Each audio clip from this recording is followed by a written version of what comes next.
Reva Stone's art examines the mediation between our bodies and the technologies that alter how we interact with the world. She engages with various forms of digital technologies to initiate discourses about how biotechnological and robotic practices impact the very nature of being human.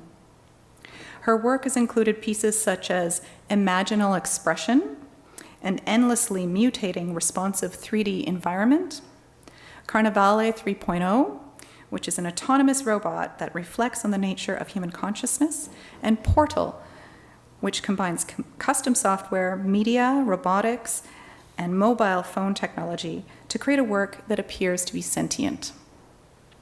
Currently, of course, she's investigating ideologies driving the development of unmanned aerial vehicles, UAVs, drones. She examines contradictory views that portray remote killing either as efficient or as cowardly, the mix of intimacy and distance involved in remote killing, the relationship between today's UAVs and the nuclear bomb, the changing nature of war itself, and the ethical questions that occur in targeted killing. Reva has received many awards for her artistic work over the years. Most recently, she was awarded the 2017 Distinguished Alumni Award from the University of Manitoba. She also received in 2015 the Governor General's Award in Visual and Media Arts. And she received an honorable mention from Life 5.0, Art and Artificial Life International Competition in Madrid.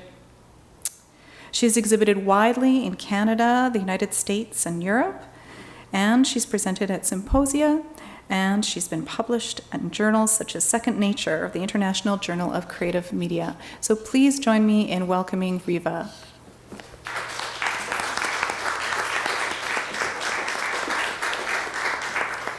Since I graduated from the School of Art in 1985, a few years ago, my research and practice has focused on revealing the underlying social, cultural, technological, and narratives that are being played out around new technologies.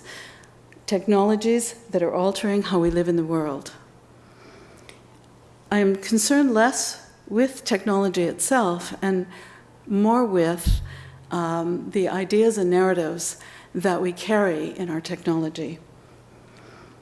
The stories and narratives. The medium I choose to work with varies over time and has a lot to do with reflecting the ideas in my work. My work has been realized sometimes in collaboration with other artists or scientists, and most recently with hired programmers. I began working with computer-assisted installations in 1990, and over the years, my work has included things that actually Jennifer has already mentioned, but I'll show you pictures of them. I've worked in video, and you can see the date, that was in 1998. I've worked with interactive installation. This is Legacy, the first work in which I used electronic and digital media in 1992, and it's kind of ironic. It dealt with war, and it dealt with the Gulf War. This is Carnevale, and she's an autonomous robot that reflects on the post-human condition and the nature of human consciousness. I play with memory with this one. This is Imaginal Expression, and it uses 3 video projectors, and it is an endlessly mutating, responsive 3D environment. It speaks about genetic engineering and the ways in which we can now imagine living flesh. This is Portal. I started it in 2010. I revised it this year. What happened was, when I started making it, I was actually using Nokia cell phones, and they actually couldn't handle the task. And so I put it on hold for a while, and most recently finished it. So it is now iPhones that hang from the ceiling with a motor above. When you enter the exhibition space, they turn toward you and start speaking to you. They also follow you and they engage you in conversation. They, when they're not engaged with a viewer in the exhibition space, what they do is they just hang around and reflect on what it means to be a cell phone in today's world. So I'm going to play you some of the things they might say. Actually, we're becoming a new kind of group brain. We're starting to be big enough to see the world and respond to the world, and part of that is how we communicate. Too many firing circuits. My network biology is sluggish. There'll always be a new version. I'm afraid of being replaced, displaced. I don't really know what's going to happen. I really don't think network technologies are leading to a dramatic reconfiguration of our human consciousness. Come on. I think humans are not thinking of themselves as unique entities anymore. They just want to be part of something, of a group, that they don't even understand. You know, I can create a really interesting relationship between people. People who have never met claim to be friends. People who are far apart claim to be parts of communities. All of it's based on common interest, but they don't really know anything about each other, and they don't really know anything about their common interests. But it's funny how I have that power. I'm going to just advance it one more. And when they engage you in conversation, you might hear something like this. Can you shuffle forward just a little bit? Come on, a little bit further. A little bit, little bit. I have a photographic memory and my ears are as sensitive as a rabbit. When I push record, baby, it's all good. You are my shining light of full attention, undivided attention. In fact, I can listen forever because I never shut down. I think I'd keep you out of trouble if you needed to use both hands on my keypad. Okay, you hide, I'll seek. I'm going to count to 20. 1, 2, 3, 4, 5, 6, 7, 8, 9, 10, 11, 12, 13, 14, 15, 16, 17, 18, 19, 20. Coming ready or not? I see you already. I almost gave up this piece, and I was looking around to try and see if someone can convert it to iPhone, and they wanted $32,000 to do it. But I found somebody who did do it for me, and when I just turned it on this year for the first time, when it was actually working, I was really surprised. It was like almost like with all of them hanging there, all these phones, it was almost like being inside social media. So it was an unexpected thing that I discovered. So now I am going to talk to you about the work that is downstairs. There are 2 pieces that are completed downstairs. I have other completed pieces, and I have 2 that are at various stages of being developed. And since the end of 2015, I have been researching UAV narratives that include, as Jennifer said, the portrayal of remote killing either as efficient or as cowardly, depending on the culture that you're from. If you're from a culture that does face-to-face combat, it's seen as cowardly. If you're from the USA and you are talking about how efficient it is and how your people aren't getting killed, it isn't seen as cowardly. There's also a mix of intimacy and distance that's involved in remote distance. The pilots are down in underground, usually in a place watching. They can watch their target for as much as 6 weeks. They see the target with their families. They see the targets having picnics, and they actually know the person, and yet they're thousands of miles away. And they're in a place where war is completely different. It used to be, it was face-to-face combat, and you would have your comrades to talk with who have similar experiences as you. But in this case, you're underground, and you come up and you phone home, and you're told, "Would you please bring home milk?" So it's really a different war experience and a different kind of PTSD that they have. I've looked at the relationship between the atomic bomb and unmanned vehicles and discovered that all of the footage that we see of atomic bombs has been taken by radio-controlled flying machines. And so what we see has a history that goes back, and what we live with today has a history that goes back. I thought about the changing nature of war itself and the ethics, and the problematic ethics that are occurring in targeted killings, where people are being killed by people from countries, in countries. Let me make this clear. People are being killed by people that live in countries that aren't in war in the country where they're targeting and killing people. So there's a lot. It was a lot for me to deal with and read and decide what to do with when I was looking at the information. So it led to the creation of a number of components. Is that too close? A number of components that I made that I plan to see in different combinations in different exhibition spaces, so that when you're reading them together, you get different meaning that comes forward. And it also, the fragmented way that we're receiving the information really mimics how we learn today. We get little bits and pieces of information, and we never get to see the whole picture.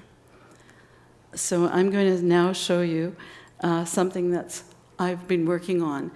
These are 2 drones that were I built together with someone named Andrew Winton that I work with. And they were all custom software. And they have GPS, and they have very good cameras, and they fly. And they're just about ready to fly in an interior space, using 2 mounted cameras at 45 degrees to each other. And I know that I want to use them in an exhibition space, but it's very dangerous to use them in an exhibition space. So I'm really, really thinking about how I'm going to use them. And but I do know that I want to use them to say something about surveillance, because that's the major thing that they're being used for, that I'd like to discuss. I have another image of it here. This is it with its showing how it could, how the GPS works on the computer. It's a custom program that's been made for it. So this component consists of an animated video. This is downstairs. It's called Alphabet, and it's shown downstairs. It's being projected downstairs. It consists of an animated video of an alphabetized list of more than 75 countries in the world that use and own drones. And the names of the drones they use. So what happened is I animated the lettering to come out of the blue sky, and then the names of the drones to come out of the names of the country. The drones that you see, they can be very small in size, they can be historical, but I did a real search on each country. And this is as late as December when I made the video, so it's up to date. When you see red lettering, those are drones that are militarized. And those militarized drones have proliferated since I started this piece. China being a major seller of militarized drones, Israel, the United States, and so more and more countries own them and are using them. And if you watch this video through, you'll see who owns what. And you'd be surprised, because some are just territories like Hamas, Palestine, are countries that own militarized drones. I'm going to skip on. This is the other piece that is downstairs. It's weird. It's like a group of people get together to do silent meditation. Everyone's blinded to the world around them, and for a few minutes, they're leaving their bodies on a spiritual journey. When they come back to it, they come back almost enlightened.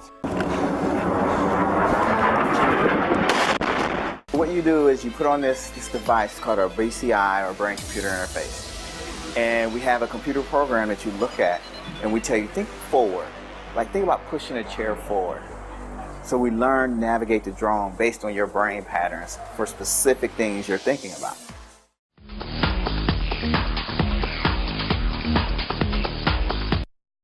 After 9/11, America started targeting individuals. Now we are fighting non-state enemies, so it starts making sense to arm the UAV, which is not my intention in the beginning.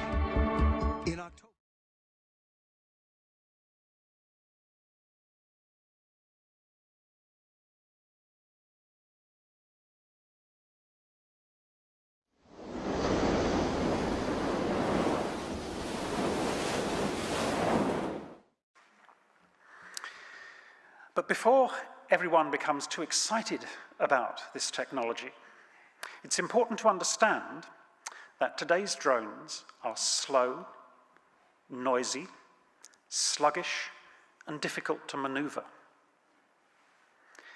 What this means, as General Mike Hostage, the commander of US Air Force's Air Combat Command, put it, predators and reapers are useless in a contested environment. If you send them out over Russia or China, they'll be shot down in seconds.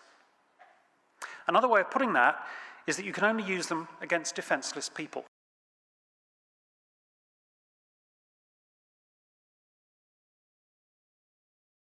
Downstairs, there's a piece called console.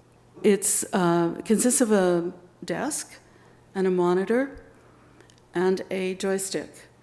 You have to go into the room, sit at it, and you use the joystick. And it's meant to emulate the experience of a drone pilot, but what you see is the full gamut of the uses of drones.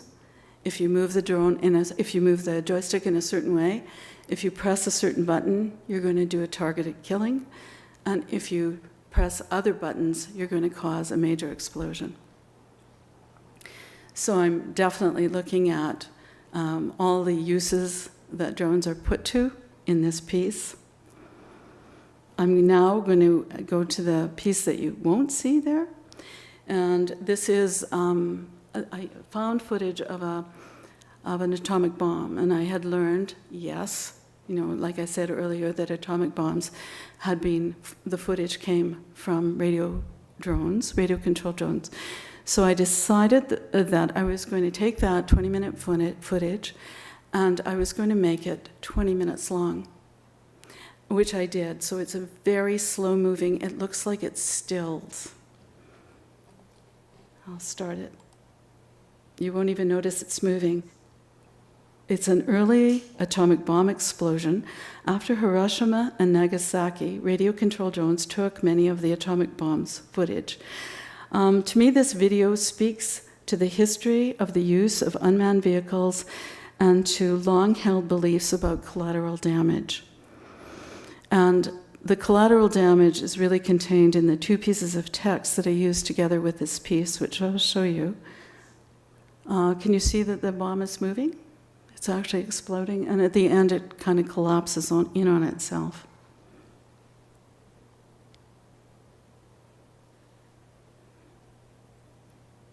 But I'm going to go to the text.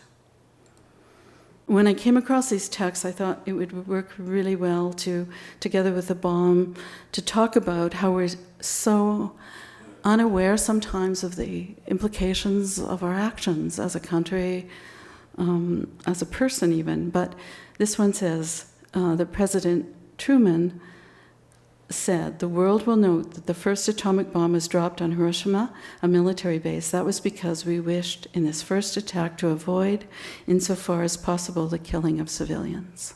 We're still denying the killing of civilians, especially through drone attacks of individuals. It's become like a war. That there's a French philosopher called Grégoire Chaméo. And he talks about it as a war of manhunting now, individuals. And former CIA Director John Brennan said, "There hasn't been a single collateral death because of the exceptional proficiency, precision of the capabilities we've been able to develop." And this is the mythology that they really tell themselves when they use it. This is a dominant narrative that an unmanned vehicle is a surgically precise and effective tool that makes the United States safer by enabling targeted killings of terrorists with minimal downsides or collateral impacts. Not the case. And I'm going to end there. Thank you, Reva. I would like to now introduce Erika Lincoln. Erika Lincoln is a Winnipeg artist whose practice is centered around the nature of systems, how they hold knowledge, transmit ideas, and control behavior. She works primarily in sculpture and includes drawing, sound, video, and kinetics as part of her approach. Over the past 17 years, she's exhibited in galleries, media art festivals, and museums in North America, Europe, and Australia. She's a multi-year grant recipient from the Canada Council for the Arts and the Manitoba Arts Council. And she's participated in residencies at the Banff New Media Institute in Canada, at Media Lab Prado in Spain, and as artist in residence with the City of Winnipeg's Planning Department. Exhibition highlights include Stealing from the Real at the Boston Cyber Arts Gallery, Sensing the Future, Moholy-Nagy Media and the Arts, which was shown actually here in Winnipeg at Plug-In, and also at the Bauhaus Archive in Berlin. Machines, the Shapes of Movement at Manifestation Internationale d'Art de Québec, and The Singing Condition at the Winnipeg Art Gallery. Please join me in welcoming Erika Lincoln. So I'm going to hop over to some of my earlier work, which I have here. Doop.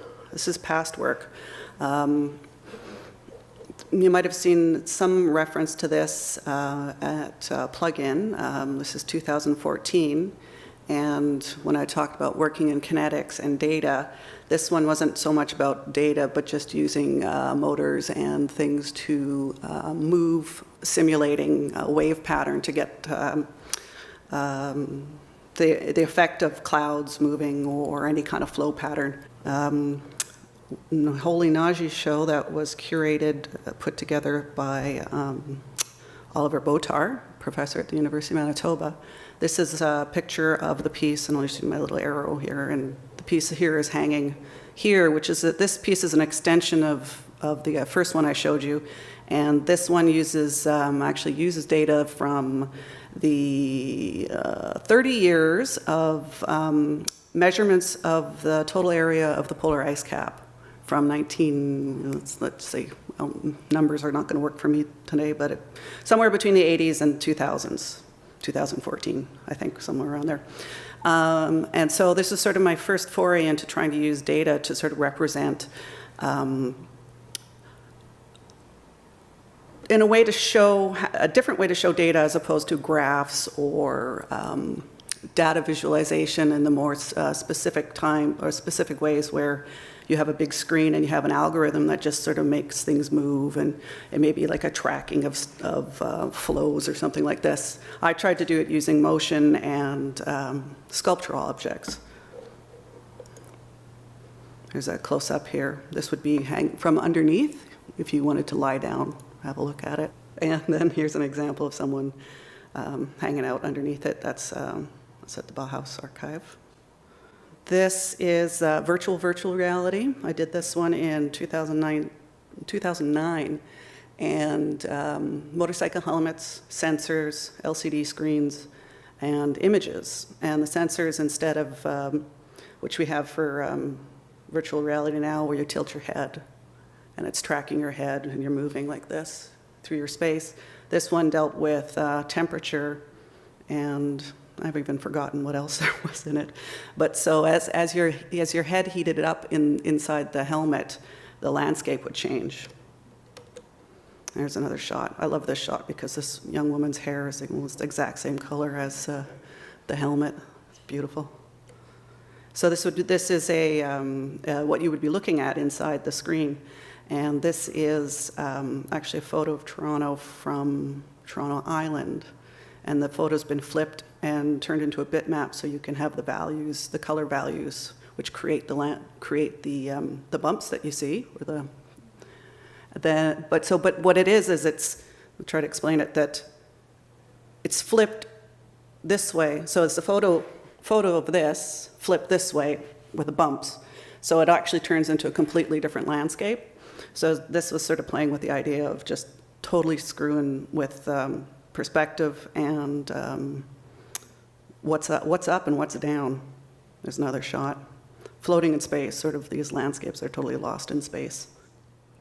So this is a piece in 2007, Liquid Prairie Creeping Change. I decided to walk the floodway, Winnipeg floodway, and I broke it up, obviously didn't do it all in one shot. It's around 42 kilometers, which is about almost a marathon, close to a marathon. I did it during I started in, I think, January, and then wanted to walk it as the water melted and then it filled up, or the snow melted and then it filled up. And so I started, where is that spot? South of the city, where the floodway gates start. And then it empties out at Lockport. There's gates at Lockport. So, but what I did while doing is I took a lot of photos of it, and also gathered temperature and distance walked and a bunch of sort of gathered quantitative data, and then made a software program, which is this little patch you see here. And this, if anyone's seeing the piece downstairs, Strike Release, this looks familiar. This is the same kind of software that I've used to build the video that you'll see downstairs. It's Msp Jitter, which is actually a software program that was developed in the 80s for musical composition, electronic musical composition. Okay, so here's my pictogram of the genesis of what flies above. And so one sunny day, I was out watering in the garden, drinking some coffee, and I live close to the airport, and you can hear the planes flying overhead, and I'm not talking about the planes that are landing at Winnipeg Airport, but I'm talking about the planes that are flying way above. They are up 30,000 feet, and they're not coming to Winnipeg. They're just, see you later. You know, it's like Winnipeg is just getting bypassed. And so you can hear them. I usually hear them before I see them and then look up. And then here I am thinking about it, going, this is kind of interesting. How do you find these planes out?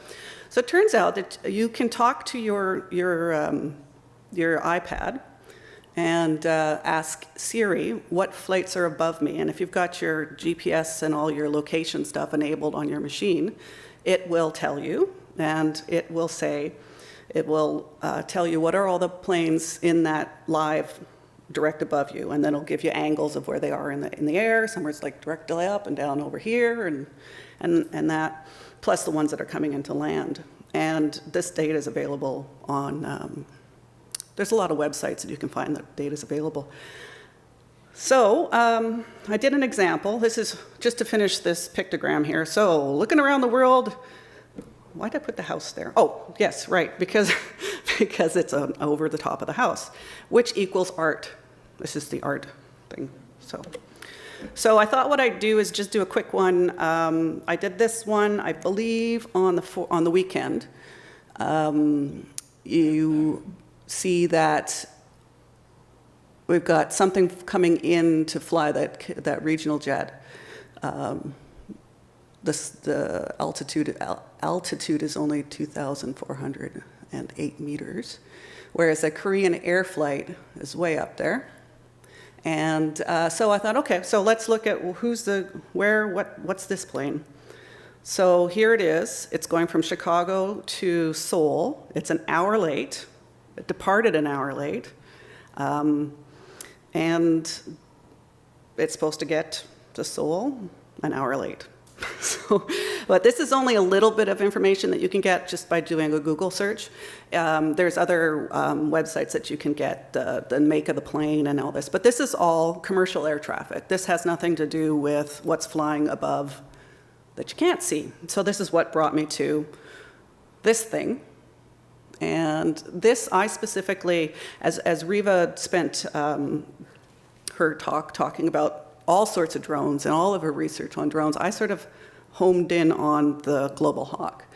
And one of the reasons I was doing this specific one is I had, in passing, had read something about the US border control starting to use these on the border of Winnipeg, Manitoba and North Dakota, because why not, I guess, right? So that sort of was in my head. And so I went from that, trying to just do more research specifically about this specific machine, and learning about Northrop Grumman. We'll talk about Northrop Grumman is the company, the US company that makes these machines. These machines are obviously used with the military. They're sold to other countries, as Reva's work Alphabet demonstrates. They can be weaponized. The US doesn't use them because they're not so good. They got better ones to weaponize, the ones that drop the bombs. And also NASA has one for research, to do research going up in the air with sensors and everything like that. But who knows what this is? A canoe made by Grumman. Grumman? Grumman. Is that the same company? Yes, it is. So the story is Grumman was a military aircraft producer, early days, World War II, developed a stretched aluminum technology to stretch use it as a covering for their planes. The story goes, one of the engineers that was involved in developing this technology decided that it would be kind of neat to do it for a canoe because it would make it so much lighter, and hence the Grumman canoe. Northrop Aeronautics Company bought Grumman and a bunch of other. I'm not going to be able to give you an exact date, but it is actually on their website. You can get a little history. But bought Grumman and incorporated into their company. These are taken at Riding Mountain National Park. And it's like a little graveyard. It's not really a graveyard, it's a stashing place where everybody stashes their canoes.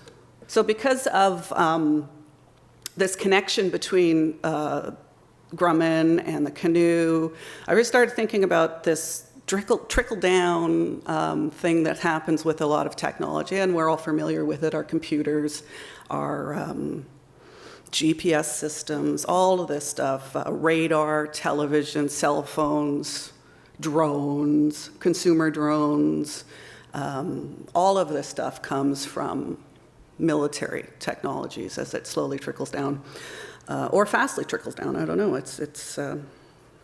I don't know, the drone thing, I guess with the history that you're searching, Reva, with the drones, they've been around for quite a long time. 1914? Radio operated 1914, there you go. So 100 years-ish. Oh, 100 years and a bit. So this is sort of the first piece I made, thinking about this connection with they don't make the canoes anymore.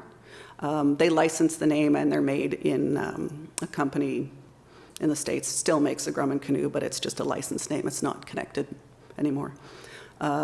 This is my canoe model of Global Hawk with a canoe.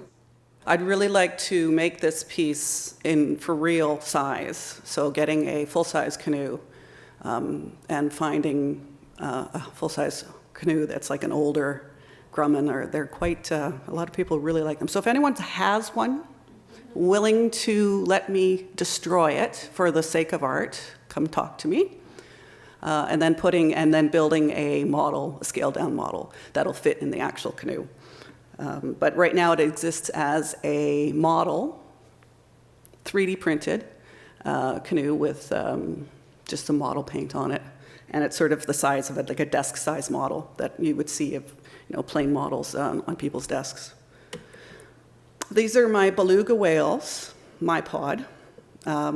In Johnny Mnemonic, there's a story about a heroin-addicted dolphin that the military developed, and you could talk to the dolphin, but in order to get the thing to actually do what it had to do, they fed it heroin. It became a heroin addict. These are my sort of speculative design of a pod of belugas that would basically roam northern Canada and be part of the defense system for any sort of incursions into the Canadian Arctic. This is something that people are still talking about, not necessarily designing beluga whales in this way, creating cyborgs, but Arctic sovereignty is still quite a strong issue, especially with Russia and Denmark, and then also having the polar ice cap being smaller and smaller, that international shipping can go through there. These mirrors, I've got two images of these mirrors. I've got 4 downstairs, 2 gold, 2 silver, using the Global Hawk as a design element for bringing, again, that sort of idea of going into consumer culture and leisure and just making a design. And this kind of comes out of, and I think I'll end with this little shot here. This is Charlottenburg Palace in Berlin, and it's just a room of a collection of work. So I was thinking of this sort of compellingly ornate way of showing a collection of things. And this is something I was thinking about with data visualization, that this is another way to visualize data or information. And so this is sort of where I want to go with work in data visualization and trying to keep away from just doing sort of the regular sort of visual stuff. This is Florence Nightingale's work. Marshall Islands stick charts, or I'm going to pronounce this horribly, Meadow navigation charts, where the sticks or the reeds are ocean currents, and the little dots you see, the shells, are islands. And this is a knowledge, a way to hold knowledge. And then this, which is a Greenlandic Inuit hand map. And this is carved wood. And another way to represent information and data. You can think about holding this in your hand and moving through space. And I'll leave it there. Okay. Done.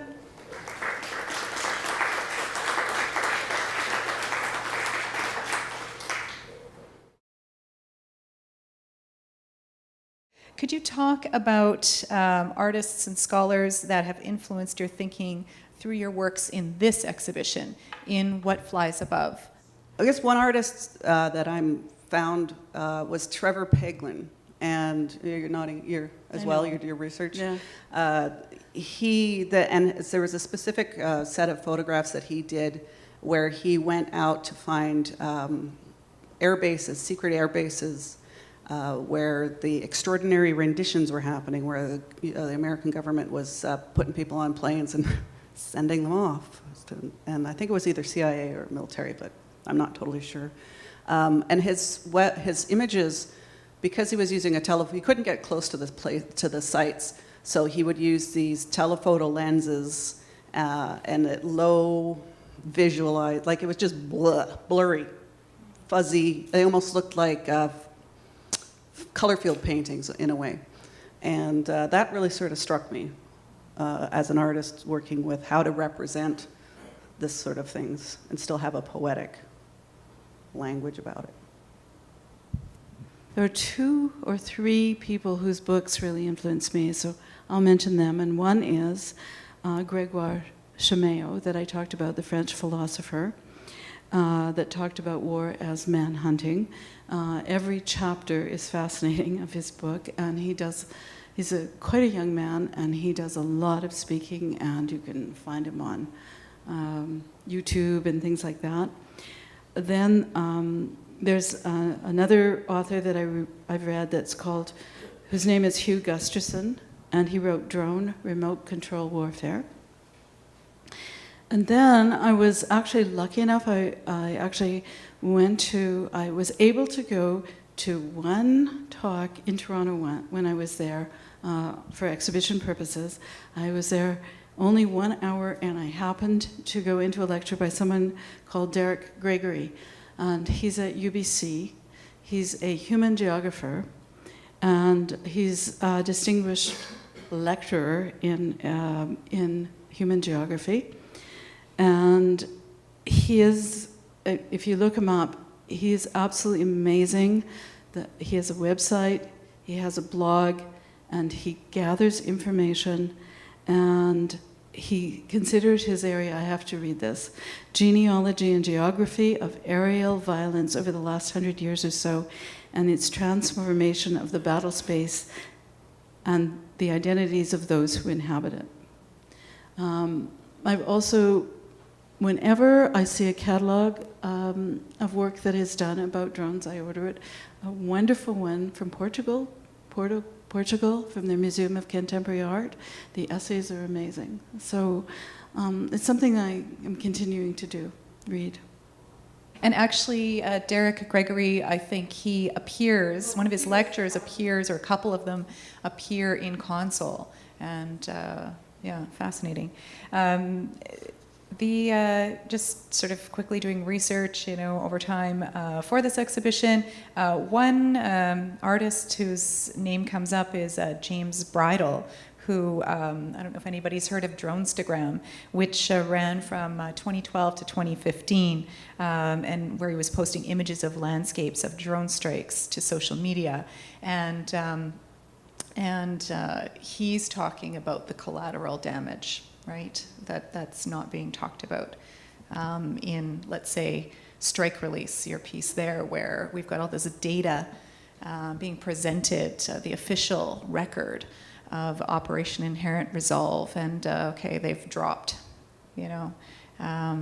these bombs, but these general areas, right? They don't really tell you. They tell you a little bit. They don't really tell you everything. So, yeah, they say what they take out, what general area, and they don't talk about casualties. They only talk about any sort of damage in the sense of military damage with tankers or aircraft that they might hit, but they don't talk about anything else. No, especially human. You did talk a lot about data visualization. I'm not sure if there's something else you might want to add in that regard. Certainly in the exhibition, Erika, Strike Release, Sun Models particularly reveals your strong interest in quantification of data and transmission of that accumulated information into a visual format. And you've shown that this has been somewhat of a constant in your work. But I'd maybe just ask do you think that the theme of drone research lends itself more readily to this way of working artistically? Okay, this is a hard one because I have trouble figuring this one out. The problem with data is that it's problematic, as most people, want to start looking at it. I think it's an interesting thing to work with. For myself, I would probably not continue with the drones for my practice. I think I would leave it as where they are for now. For me, I'm good. One of the things is with the Strike Release, it's a database. It's not. It's a playing database. It's not a video. Well, it's got video in it, but it manifests itself as video, but it's actually a database that pulls things up on triggers and counters and timing mechanisms in the software. where am I going with this? I don't know. Well, there's also the, you're visualizing data in just the quantification of the, there's a clipboard beside the piece with all of the documentation and just the sheer amount of data being compiled and made evident, presented to us for our visual consumption, I suppose.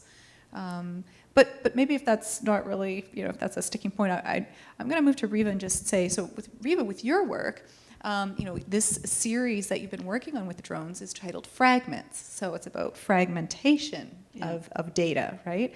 And really, whether it's data visualization, the quantification of it, fragmentation of it, just how overwhelmed, I'm going a little off the cuff here, but just how overwhelming it all is, and right, and what are we to do with all this? But I'm just wondering about the presentation of these fragments, because you still are quantifying the data. Alphabet does that, right? I feel that there's some quantification going on there. Do you think that these concepts are somehow, do they work together in your practice? Well, I've never thought of my work as data visualization at all. And, but if you can think of data visualization as a process by which you make sense of something, maybe my work would fall within it. I mean, scientific visualization is often that. Artistic visualization is often that.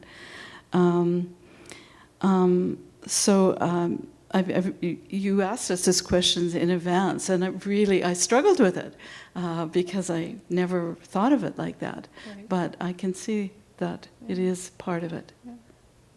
Okay. Now, I find the connections between the technology that you're investigating and the technology that you're using really fascinating. So I'm going to go back again to strike release, which you didn't show any images of strike release, but I trust that people have seen this exhibition in the gallery, or if you haven't, you're going to go see the exhibition. And with strike release, as you're installing the piece, I was wondering about some of this data. What am I seeing here? So of course we've got the shadow algorithm, which is showing the movement of the Global Hawk drone through the sky over time, and then this constant, increase of numbers of hits. They're representing hits, strikes. But then there's some data off to the right, and it's giving the names of locations where strikes have occurred, and I wondered about some of the other text there. So, for example, there's the word bang. Well, what does that mean? Is that representing that's the strike language? But no, it's not. Yes, the specific software that I had mentioned, that Max Msp Jitter, functions, like I said, for music composition. So it's always on timing and hitting metronomes and things like this, and turning things on and turning things off, and playing a file and this sort of stuff. And we were talking about something else, and it sort of dawned on me that the language was similar to, the language of the software is similar to the language used in military strikes or military language. And so it's kind of interesting when you sort of think about how we use language, how we compose things, how we communicate. Yes, so there's like load bang, bang, clear. There's counters. And it's all, what I did with the project was to document 1 year of all the strikes, airstrikes that the coalition Inherent Resolve, which Canada is a part of, did over 2017. It's been going on longer than that. It's been going on since 2015. I had it up. Airwars.org. You can find out more about it. I think we shouldn't be really, in a way, surprised, though, that those terms, that's inherent in computer programming. Well, but where does computer programming come from, and where does that start? We're thinking about technologies and how they are initiated perhaps for military purposes, right? And then transfer over to other uses. Maybe makes sense. But it does, except that I think that this language is specific to that program, because I work with C++ and C#, and the language isn't like that at all. Interesting. I'm going to move on and talk about the interactivity of your work, and I'll hand it over to you, Reva, because in this exhibition in particular, I feel it's most evident, of course, with console. Can you talk a little bit about why it's important for you to build an element of this type of user engagement into your works?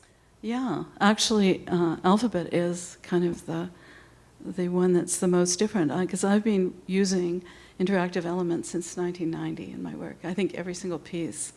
And originally when I started using it, I wanted the viewer to be somehow complicit in the ideas that I was putting across. I wanted them to participate in it. I want their body to be in it. And I wanted, most of the work was very large scale, human-sized scale. And it was really important to me to do that. Now, interactivity is so commonplace that I'm actually questioning if it can be used to give meaning in the same way that it originally was. We just take it for granted, and so I've been thinking about other ways of expressing ideas. Okay. Yeah. So, bit of a turning point here, and maybe it is for me. Yeah, there's something going on. I don't know what yet. Yeah. I'd just like to say about interactivity, for me, it's the same thing. I just sort of they just make machines do things and let them do things and ignore people. All right. Okay. I'm not sure if I had a question. We're running late, so I'm going to try to keep pressing along, and I think I'm going to skip past my next question because I feel that your presentations really talked about how, I'll just make the point of saying that, this exhibition, What Flies Above, is representing a very particular moment in time, and but certainly the works allude to, and you refer to in your talks about what has come before, what may come in the future. The works themselves, I think, suggest that, but even your presentations too. So I think I'm going to just skip on and ask a question here, because I know I'm really grateful that we've been able to coordinate this talk with an undergraduate class that's called New Media Culture Jam in the Women's and Gender Studies Department. And so I want to finish by asking a question about the role of gender within your work, or how that's affected your practice. So you're working in artistic media and methods in fields that are still dominated by men: computer programming, 3D printing, media art. Further, this exhibition explores a specific technology whose applications, one might argue, are dominated by men. Can you speak to how you insert yourselves into the conversation to offer an alternative point of view? Can you speak to any difficulties or challenges you may have experienced in your chosen media?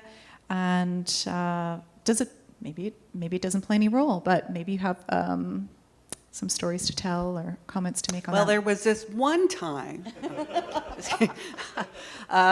For me specifically, I sort of see it as,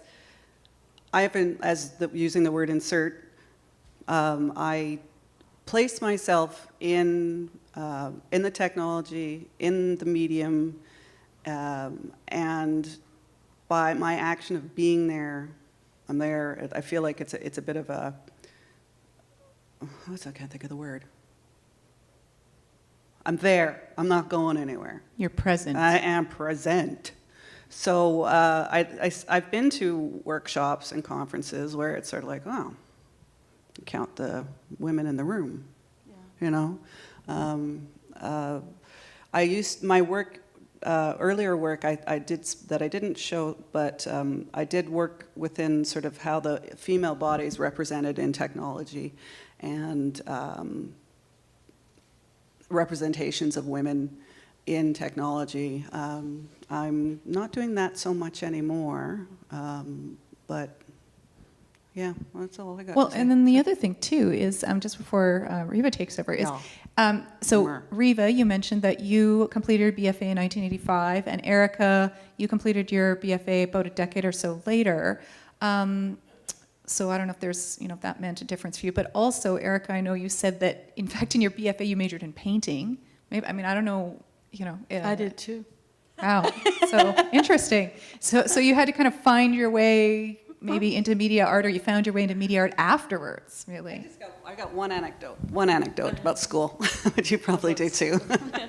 I was interested in robotics in my last year, and I went into painting, and it was probably more to talk about the way the school was and who was running the school at the time, and what profs that I really wanted to work with compared to what medium I wanted to work in. And I had free reign in, I didn't paint. I was in painting, but I didn't paint. I did sculpture. But when I talked to the dean at the time, and I wanted to learn about robotics and stuff, and they said, why do you want to do that? And I was just like, come on, man. It's like, okay, it was last century, but still, come on. I handed it to you because I thought, okay, we're very different generations, and so our experience has been different. And I wanted to hear what yours had been. But I've run into ageism, probably more than the fact that I'm a woman. I've run into people, curators, who insist that I tell them what year I was born, and I tell them, and they start treating me like their mother. Yeah, so I've had issues like that. I've gone into stores to ask for resistors. That's the worst. And a particular resistor into like a Radio Shack, and the guy gets it for me, and I pay for it, and I'm walking out, and he says to me, next time if it's the wrong one, next time you tell him to come in and get it. Wow. So I turned around and I said, I think you've made a big mistake. And he looked at me. I mean, he had no idea that, he didn't even enter his mind until that minute that I might be using it myself, Should have invited him to your next show. Yeah. Bring in your robot. Yeah. That's right. And I've had, my favorite story is a female curator. Big show, biggest one I was ever in. I was in Banff. She phoned me there. These are anecdotes, but yes, this is an ageism thing. And she said to me, she asked me to be in this big show, and I had this robotic piece that was going to be in it. And she kept phoning me, and she kept saying, I can't find your age anywhere. Most of the people in this show are young. And I said, I'm always with younger people, because I graduated from art school when I was 41 years old. So I'm always with younger people. And finally she phones me, and she says, it'll be okay. I've seen a picture of you.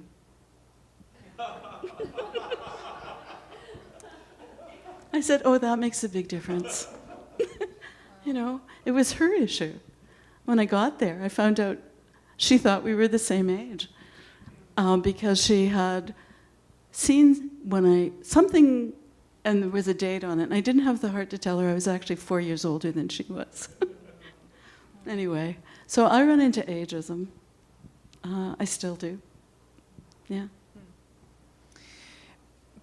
But you've still been practicing for this many years and continuing to create new works, and just so really pleased to have both of you present your work in Gallery 1C03 the first time that you've presented here, and it's been fantastic. And I think at this point we're running a little bit over in time, so I did want to open it up to the audience. If you have any questions at all, certainly there is a microphone there on the stand, and I'm also happy to take a microphone to you as well.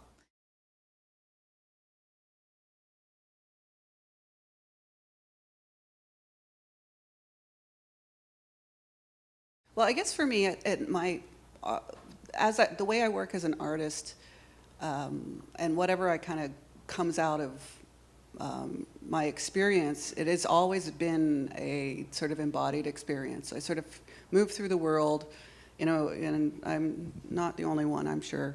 You sense things, you feel things, you you feel the sand in your feet in this, and it's a very visceral and corporeal, is that the right word? Engagement with the world, and that's sort of what I do. Just the way I am and who I am. So it comes out in the artwork, even if it does. Part of me is looking at the work and talking about it. It's like maybe it's a bit dry, kind of dry. It's really drones, but at the same time, it's an engagement. And we talk about using humor and using metaphor and using the absurd, those sort of things. It's a coping mechanism for me, I guess. But does that kind of answer the question? I guess it does kind of end up in the work, through the work, come through the work. Yeah, Reva? Yeah, I'm not sure exactly I'm going to answer this, but I know when I'm looking and researching, the things that intrigue me are the things that are altering what we are as human beings. And so maybe that's how it enters into the work. At one point, I thought, that it was important to have, I was very interested in technology in the body. So I think I still think like that, and I still work like that. And there's still, in this work, there was a bigger degree of emotionality than I've ever had in the research. And times when I was terribly upset by what I was reading. And in some ways, it's those elements are stronger for me than they have been in other work. So maybe that's entering it too. Well, and Reva, I attended a talk at MAWA that you presented, just thinking about, you were talking about living tissues and organisms and your research in that, and how that finds its way into art, contemporary art practices. And not mine, certainly but that, not in yours maybe. But it is a definite, it's a very big field that's growing, is using not human tissue, actual tissue in artworks. It sounds like that, and sometimes it is like that. Sometimes it's incredibly clever. Any other questions? I see a hand that's gone up.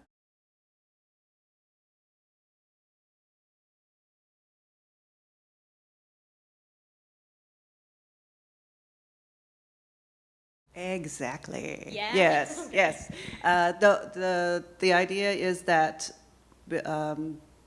you are kind of, not you, we are implicit or complicit, not implicit, complicit in everything with surveillance and our use of materials and technologies. And with the drone, there's like sort of it's to be self-reflective of one's titled looking in, they're the ones titled looking out, and it's the point where the drones point. But what I'm hoping to get from that is that you have a bit of a pause, and you're looking at your reflection, and you're thinking, okay, so how and what do I do in my life that somehow connects to surveillance, the military, and those sort of things. So yes, it is sort of to talk directly to where am I complicit in this? And yeah, thank you. Thanks for the question. I also love the relationship that's made in the gallery space between those artworks, looking in, looking out, and how you can see other pieces in the exhibition. Reva, of course, with Alphabet being opposite that work.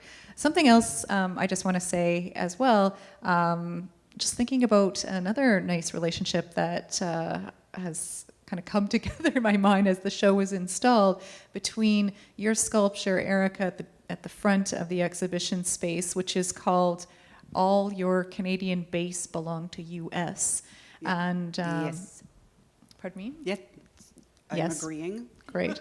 So the relationship of that piece in a way conceptually with Alphabet again, because you're talking about this, relationship, military relationship, issues of power and control across nations, and of course, the relationships that are made in Alphabet that you see when you see the countries take the names of the countries, they take the stage, and then the names of their drones explode out of those names of those countries, and you see the relationships there, the trade in drones. And I guess I didn't explain this tonight, but Erika and Reva have been working independently of one another in this area of drone research. So it's not a collaborative exhibition per se, but yet certainly these connections are definitely made, and some really, I think, interesting conceptual connections made. Thank you all for coming, and we'll stick around for a few more minutes if anybody does have any other questions they'd like to ask, just one-on-one. Thank you.